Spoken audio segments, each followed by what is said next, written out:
Hello viewers, स्वागत है आपका हमारे यूट्यूब चैनल में। आज की हमारी ये वीडियो एक मेंस प्रॉब्लम के ऊपर है और इस वीडियो में मैं दो मेंस इशू के बारे में डिस्कस करने वाला हूं जो काफी हद तक एक जैसी ही दिखाई देती है। और ये ऐसी हेल्थ इशू है जिसको लेकर कई बार पेशेंट्स ना तो डॉक्टर से ना ही अपने कलीग से फ्रीली डिस्कस कर पाते हैं और ये प्रॉब्लम है फिमोसिस और शॉर्ट फ्रेनुलम। तो इस वीडियो में हम जानेंगे कि आखिर फिमोसिस और शॉर्ट फ्रेनुलम क्या होता है, कैसे आप घर पे ही डायग्नोस कर सकते हैं कि आपको फिमोसिस की समस्या है या फिर आप शॉर्ट फ्रेनुलम से ग्रसित हैं, और अगर आप इन दोनों ही समस्याओं में से किसी भी हेल्थ इशू से ग्रसित हैं तो कैसे आप इस समस्या को परमानेंटली क्योर कर सकते हैं। तो इस टॉपिक पे पूरी इंफॉर्मेशन पाने के लिए आपसे रिक्वेस्ट है कि आप इस वीडियो को बहुत ही ध्यान से अंत तक जरूर देखें। दोस्तों, हमारे चैनल पे फिमोसिस के ऊपर ऑलरेडी एक डिटेल्ड वीडियो अवेलेबल है, लेकिन उस वीडियो के कमेंट बॉक्स में और हमें इंस्टाग्राम मैसेजेस पर भी आपके काफी सारे मैसेजेस मिल रहे थे जिसमें हमारे व्यूअर्स बता रहे थे कि उनको शॉर्ट फ्रेनुलम की समस्या है। और कई व्यूअर्स फिमोसिस और शॉर्ट फ्रेनुलम में क्या मेजर डिफरेंस होते हैं, कैसे वो इस समस्या को डायग्नोस कर सकते हैं और फिर किस तरीके से इन समस्याओं को वो परमानेंटली क्योर कर सकते हैं, इसके बारे में भी जानना चाहते थे। तो चलिए सबसे पहले हम डिस्कस कर लेते हैं कि आखिर ये फिमोसिस क्या होती है। तो अगर मैं फिमोसिस को शॉर्ट में डिस्कस करूं तो मैं आपको बताऊं कि मेल पेनिस फोर स्किन से कवर होती है और जब भी आप फिजिकल रिलेशन बनाते हैं तो पेनिस की पाइप्स के साथ ग्लांस में ब्लड का सर्कुलेशन बढ़ जाता है जिससे कि आपको फुलर इरेक्शन होती है। और ये फिजिकल रिलेशन बनाने की प्रोसेस के दौरान आपकी फोर स्किन पीछे की ओर खिंचती है और इस तरीके से आप फिजिकल रिलेशन यानी कि सेक्स को परफॉर्म कर पाते हैं। लेकिन काफी सारे मेंस की फोर स्किन इतनी टाइट होती है, उसमें इलास्टिसिटी की कमी होती है, जिसकी वजह से फिजिकल रिलेशन बनाने के दौरान उनकी फोर स्किन पीछे की ओर नहीं जाती है।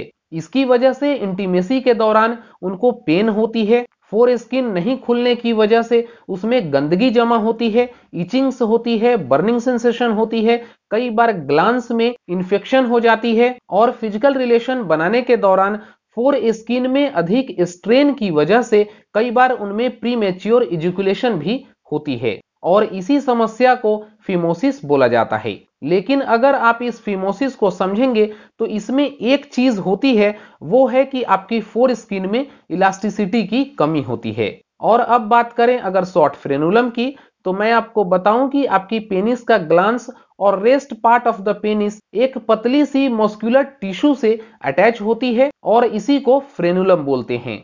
मेल्स पेनिस की ये मस्कुलर टिश्यू यानी कि फ्रेनुलम काफी सेंसिटिव ऑर्गन होता है और इसकी वजह से फिजिकल रिलेशन बनाने के दौरान मेंस में काफी एक्साइटमेंट भी और प्लेजर भी मिलती है। लेकिन कुछ पुरुषों में ऐसा देखने को मिलता है कि उनकी फ्रेनुलम काफी टाइट होती है, वो शॉर्ट होती है और इसी समस्या को शॉर्ट फ्रेनुलम बोलते हैं। अगर इस प्रॉब्लम की कॉम्प्लिकेशन की बात करें तो इसकी वजह से उनको फिजिकल रिलेशन बनाने के दौरान दर्द हो सकता है, डिस्कंफर्ट होता है, फिजिकल रिलेशन बनाने के दौरान फ्रेनुलम में अधिक स्ट्रेन की वजह से उसमें कट्स लग सकती है, इंजरी हो सकती है और इन सभी तरह की कॉम्प्लिकेशन की वजह से एक पुरुष में प्रीमेच्योर यानी कि शीघ्र पतन होने की समस्या भी हो सकती है। और अब अगर हम इस समस्या को क्योर करने की बात करें तो मैं आपको बताऊं कि अगर आपकी पेनिस की फोर स्किन और फ्रेनुलम में इलास्टिसिटी बढ़ा दी जाए तो इस समस्या को पूरी तरीके से क्योर किया जा सकता है।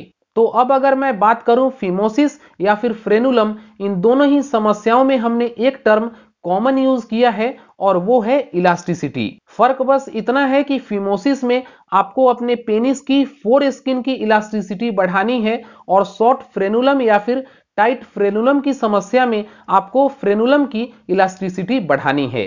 आप में से कई लोगों की यह भी क्वेश्चन हो सकती है कि सर हम शॉर्ट फ्रेनुलम को कैसे डायग्नोस करें। तो मैं आपको बता दूं कि जब भी आप अपने फोर स्किन को पीछे की ओर स्ट्रेच करेंगे तो शॉर्ट फ्रेनुलम वाले पेशेंट में उनकी पेनिस की ग्लांस आगे की ओर कर्व यानी कि मुड़ी हुई दिखाई दे सकती है। तो अब सवाल आता है कि चाहे फिर आप फिमोसिस से ग्रसित हों या फिर शॉर्ट फ्रेनुलम की समस्या से, इन दोनों ही समस्याओं को किस प्रकार से आप अपने फोर स्किन या फिर फ्रेनुलम में इलास्टिसिटी बढ़ा सकते हैं, जिससे कि आप इन दोनों ही प्रॉब्लम्स को परमानेंटली क्योर कर सकें। तो इसके लिए हम लोग अपने पेशेंट को एक एक्सरसाइज किट प्रिस्क्राइब करते हैं। इसको कहते हैं पेनिस इनलार्जमेंट वैक्यूम पंप। अगर इस पेनिस इनलार्जमेंट वैक्यूम पंप के मैन्युफैक्चरिंग और डिजाइन को देखेंगे तो इसमें आपको एक ब्लू या फिर ब्लैक कलर की पंप मिलती है। इसके अलावा इसमें आपको एक ट्रांसपेरेंट प्लास्टिक सिलेंडर मिलता है। इसके साथ आपको एक या दो अलग अलग साइजेस की रबर्स और साथ में इलास्टिक पाइप्स मिलती है।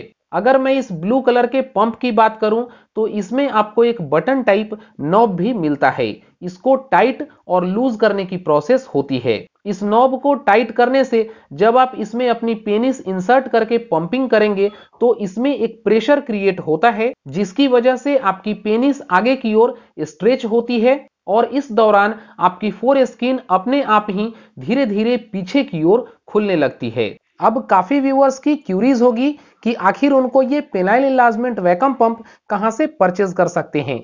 तो इसके लिए आप किसी भी अच्छे थेरेपिस्ट स्टोर पे इसको चेक कर सकते हैं। लेकिन अगर आप ये penile enlargement vacuum pump online order करके मंगाना चाहते हैं तो इसके लिए आप इस वीडियो के नीचे डिस्क्रिप्शन में और वीडियो के नीचे कमेंट बॉक्स में पिन किए हुए लिंक से भी इसे चेक कर सकते हैं और इसे ऑनलाइन ऑर्डर करके मंगवा सकते हैं। हालांकि ये प्रोसेस करने के दौरान आप अपनी पेनिस में कोई अच्छी सी नेचुरल ऑयल की एप्लीकेशन करते हैं तो आपको ज्यादा इफेक्टिव रिजल्ट देखने को मिलेगा। इसके लिए आप प्योर वर्जिन कोकोनट ऑयल या फिर प्योर वर्जिन ऑलिव ऑयल का इस्तेमाल कर सकते हैं। इसके अलावा अगर आप हॉटशॉट ऑयल या फिर जापानी ऑयल का इस्तेमाल करते हैं तो और बेहतर रिजल्ट आपको देखने को मिल सकता है। और इस पेनिस इनलार्जमेंट वैक्यूम पंप से रेगुलर थेरेपी करने से आपकी धीरे धीरे फोर स्किन में या फिर फ्रेनुलम में इलास्टिसिटी बढ़ने लगती है। तो अच्छी इलास्टिसिटी की वजह से ना तो फोर स्किन में और ना ही फ्रेनुलम में किसी भी प्रकार की टाइटनेस या स्ट्रेन महसूस होती है। हालांकि इसके अलावा अगर आप इन दोनों में से किसी भी समस्या से ग्रसित हैं तो आपको लूक वार्म वाटर यानी कि गुनगुने पानी से अपनी पेनिस की अच्छी तरीके से वॉश जरूर करनी चाहिए। ऐसा करने से पेनिस की स्किन के साथ फोर स्किन में इलास्टिसिटी बढ़ती है। तो उम्मीद करता हूं कि आज की इस वीडियो से फिमोसिस और शॉर्ट फ्रेनुलम में क्या डिफरेंस है, कैसे आप इस समस्या को डायग्नोज करेंगे और किस प्रकार से आप इस समस्या को परमानेंटली क्योर कर सकते हैं, इसके बारे में प्रॉपर और साइंटिफिक इंफॉर्मेशन मिली होगी। आगे एक और नई हेल्थ टॉपिक के साथ आऊंगा। तब तक आप अपना बहुत ख्याल रखें, स्वस्थ रहें।